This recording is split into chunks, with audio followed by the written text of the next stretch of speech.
The newspaper in the problem card slot gives us maybe a little sign as to where this anxiety is coming from. You've probably heard a lot of bad news and scuttlebutt from folks who continue to share the narrative of the starving artist. However, we're seeing the 13 of Macaroons in the short-term slot, a reminder that many people can look at the same situation and see different stuff. So the real question is, when you look to your future as an artist, do you see an opportunity to do things that you are truly passionate about, or do you see this as a bit of fun at the expense of your fiscal future? I mean, not everybody wants to be rich, but some people do. There's nothing wrong with that. Which brings us to the 3 of webs. When a spider spins a web, it is to cast a net into the universe to get the things which sustain them. And if the passion that sustains you is art, then casting a net in that direction is never the wrong choice. The Sesamerot has spoken.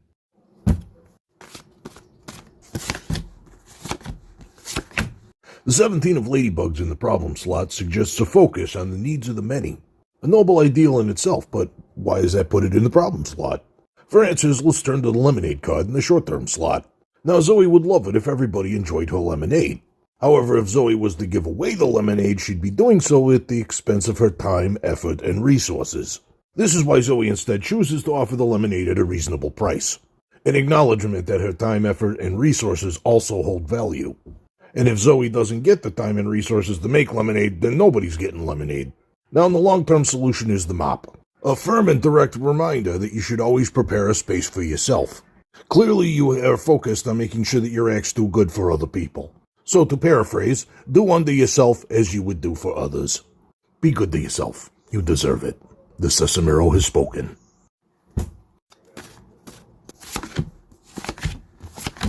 In the problem slot is the far card. This may be a sign of you romanticizing something that is far away from you, which could be a sign of what you had in the past. Now, in the short-term slot is the hot card, and we can see that Grover is facing the heat with boldness and making a healthy choice. Now, if these truly are the only 2 choices available to you, and those 2 choices are exploring what could be versus pining over what was, well, I think you know what I'm getting at. Now, the top card in the long-term slot can speak of ascension, perhaps an acknowledgement that something about making this choice is going to improve something about you. Could be your confidence, could be your self-image, could just be your understanding of relationships. In any case, I feel this is the cards telling you this is an opportunity for personal growth and exploration. Good luck to you. The Sesamerot has spoken.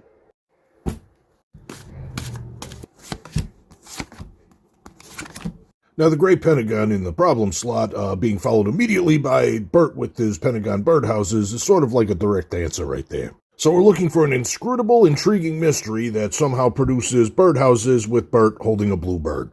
Followed up closely thereafter by the book.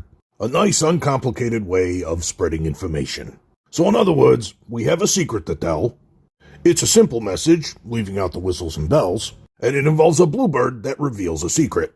So I think if the Sesamerot was to have any theme music, it would be Blue Canary in the outlet by the light switch, who watches over you?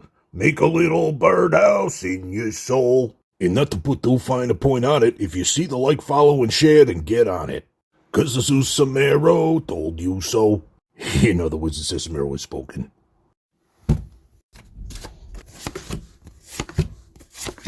In the problem slot is the circle card, featuring Cookie Monster.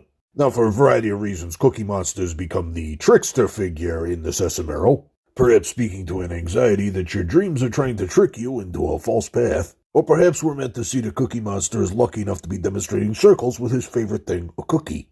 And how dare any of us be lucky enough to get the thing that we want? Now, the short-term slot is Super Grover, flying high. Super Grover only lands when there's a problem, so if he's flying, there must be no problem. At least it is not your dreams that are the problem. See, in the long-term slot, it's the tie. A reminder that dreams do not become reality on their own. Think of the tie as representing your ambition and willingness to do the work. Everyone deserves to dream big. But dreams don't come true by magic. So make sure your tie is at least as big as your cape. The Sesamerot has spoken.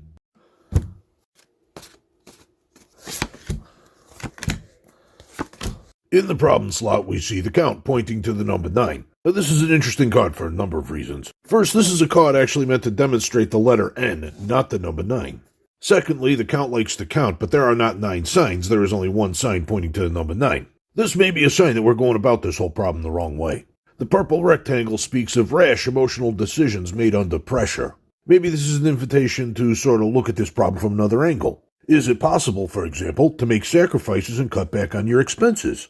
Or to get a job that gets you the knowledge, exposure, and contacts that you need to accomplish your long-term project? I believe the 10 of soccer balls represents what could happen if you find a way to do this. These soccer balls are made up of hexagons and pentagons, signs of life and mystery, respectively. And of course it's 10 objects, which means the count can count them. So, all in all, a sign of satisfactory fulfillment. The Sesamerot has spoken.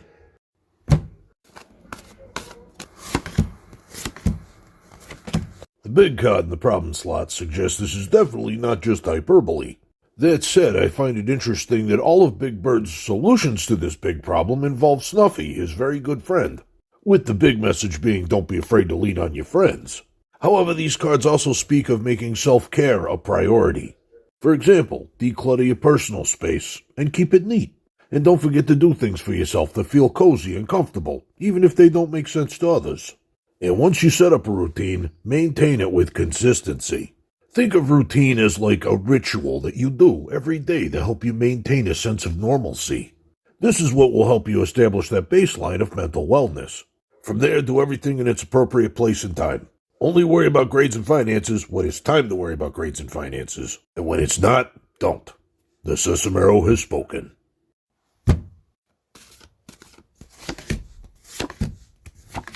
The Four of Beanies suggests this problem is one based around fellowship. Perhaps your mother is upset because you no longer wear the same beanie that she does. But see, that's her attempt to define you within the context of her thing. I believe that's why the short-term solution is Grover rocking out on the guitar. It is inviting you to make a loud, clear declaration of who it is you are, and how little that relies on her desires and ideals. Give her the opportunity to understand that it is not your responsibility to make yourself fit into her narrative. Now, while the white square could be a sign of no contact, I believe it instead represents an ideal goal in this situation, which is to establish a baseline of normalcy. And that can still happen so long as she's willing to abandon her fantasy and accept your reality. Either way, I believe that you are on your path to your new normal. Good luck. The Sesamerot has spoken.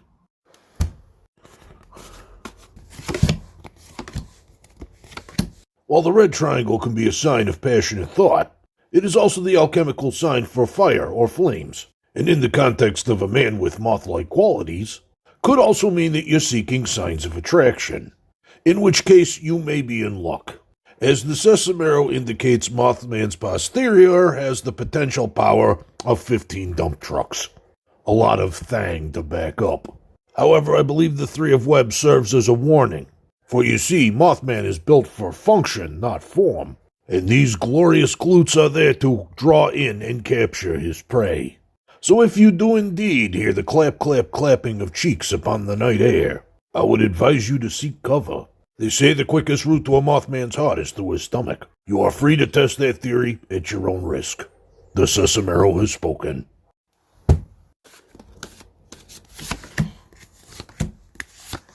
What we've got here is an interesting case where the solution rhymes with the problem. And in the middle is the push card, represented by Zoe doing that thing Sisyphus likes to do.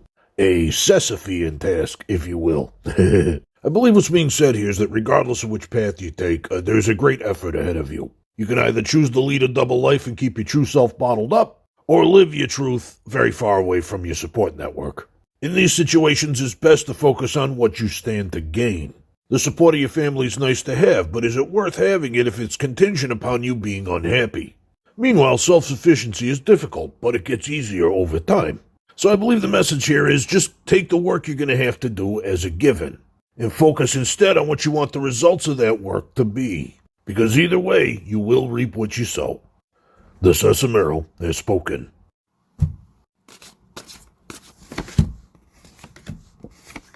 Well, this feels really on the nose. See, the octagon is the most complicated shape in the Sesamerot. I feel like this is a sign that you've put a lot on your plate, and you know this. And the change from pink to white suggests that you're making this decision with your heart. And you know what? It's good to be passionate. It's good to want things. Your desires and your passions can actually guide you in this life. But what happens if you just want everything? So I believe the transition from pink to white is an invitation for you to stop and think. And to do something you're probably not going to want to do, which is prioritize. Determine what can be focused on now versus what can be focused on later after you've established those other things. In the sandwich in the long-term slot is a reminder to sustain yourself through all of this. First and foremost should be your survival, mental health, and well-being. Chill, meditate, come up with a game plan, then have a snack. The Sesamerot has spoken.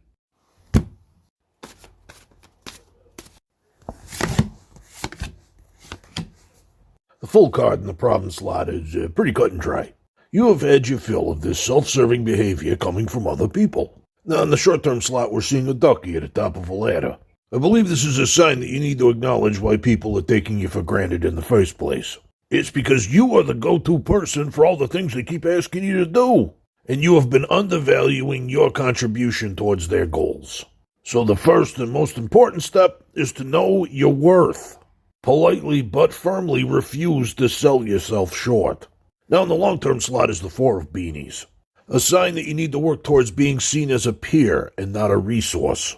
Now in a proper group of peers, everybody's needs are being met. Let them know if they want you to contribute to their success, then they also have to contribute to yours. Go get what you deserve. The Sesamerot has spoken.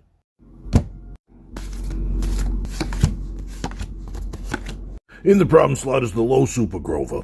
The presence of this card in the problem slot is very hairy because you see, Super Grover only lands when there's a problem to solve, but on top of it, we also know that he's pretty good at bungling things and making things worse. So I feel like you got a bit of a mess on your hands here. Now I believe the Three of Fish is a reminder that there are three entities that need to be involved here to make this right. Me, you, and us.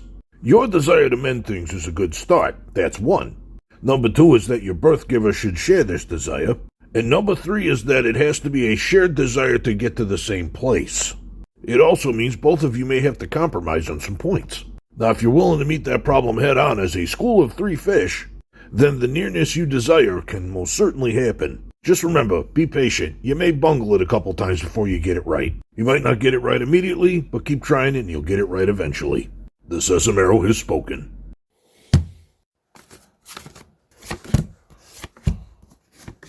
I believe the circle card in the problem slot represents your mother. She has 2 cookies, and she wants to believe both of those cookies are good, delicious treats that she loves very much, even if one of them might have raisins in it. Now, the short-term card's kind of on the nose. It's the rainbow, and features Rosita pointing to the rainbow. Rainbow. This is you saying, this is who I am. This does not change. Which is good. You shouldn't lie to your mother. But it really is on her to acknowledge this truth. Now, the Eight of Bats often represents confronting an irrational fear, but I'm having a hard time nailing it down, so let's draw a clarification card. Okay, so perhaps your mother fears that this is a big mess that needs to be cleaned up. And rather than doing the work required to accept the reality of the situation, she's seeking to put all the labor on you. And if you'd like to help with this, that's fine, but just remember, it's not your responsibility. Apologies are for doing harm, not for speaking truth. The Sesamerot has spoken.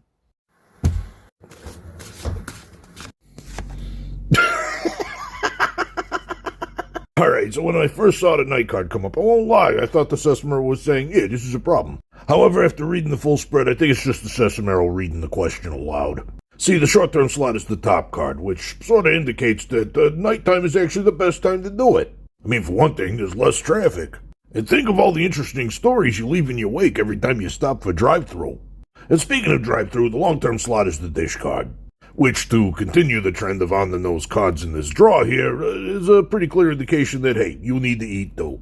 That said, the emptiness of the dish also tells a tale. Perhaps that this corpse delivery service of yours is just something you're doing until a better opportunity comes along. You know, which is fine, and if you left the drive-thru kids with interesting stories, just think of the interesting stories you're going to leave with your interviewers. In any case, good luck to you. The Sesamerot has spoken.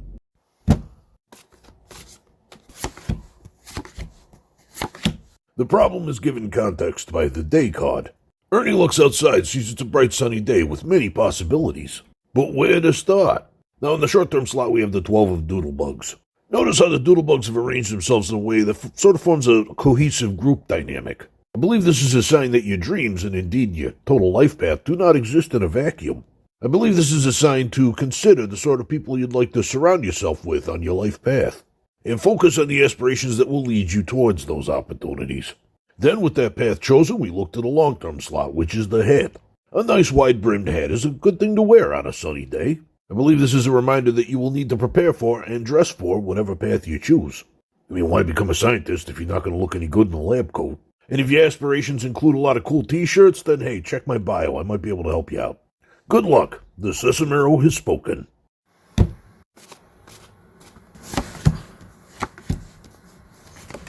Now, I've often said in the past, the presence of Oscar doesn't necessarily mean something bad. But of course, it doesn't always mean not bad either. And this is the problem card. I believe the sandwich itself represents the job, i.e. the thing that sustains you, and the capitalism is represented by Oscar. And I believe the short-term card, the green oval, is pointing at Oscar. I mean, Oscar's unhygienic by nature, and he knows what's good for him is not necessarily what's good for you. So no matter how delicious and filling that sandwich looks, logic dictates that it is still being handed to you by the garbage guy. And speaking of cold blue logic, I believe the Sesamerot is inviting you to stop and think about this critically. Now that you have this information, what are you going to do with it? Because every moment you spend to ponder this question, you're only going to get hungrier. And that's just going to make the sandwich look tastier. The Sesamerot has spoken.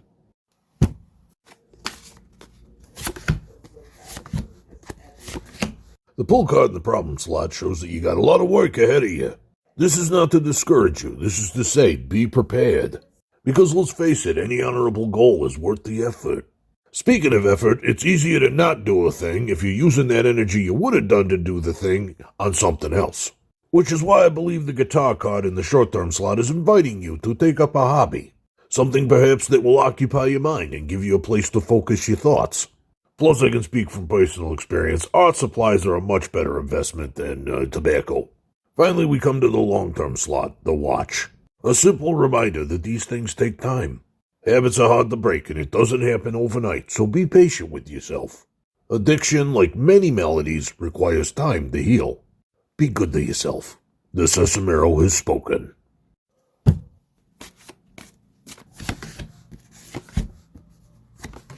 I believe the yellow rectangle in the problem slot is speaking of self-imposed pressures. In other words, you have reason to believe that the other shoe could drop at any moment. And I believe the yo-yo in the short-term solution slot does not necessarily disagree with that assessment. The thing is, a yo-yo always has its ups and downs. And if the only part of a yo-yo you focused on was the part where it goes down, well, that would just be a yo. You gotta recognize that most of the effort that goes into playing with a yo-yo is bringing it back up again. And as you get good at it, you can bring the yo-yo back up quicker and with more flair. Now, the 20 of stars speaks of an endless galaxy of possibilities. And more importantly, it's a positive sign that you have the opportunity to shine through all of them. History and literature tells many stories of people that had bad things happen to them. But the stories we best remember are the ones about the problem solvers. Prepare for your hero's journey. The Sesamerot has spoken.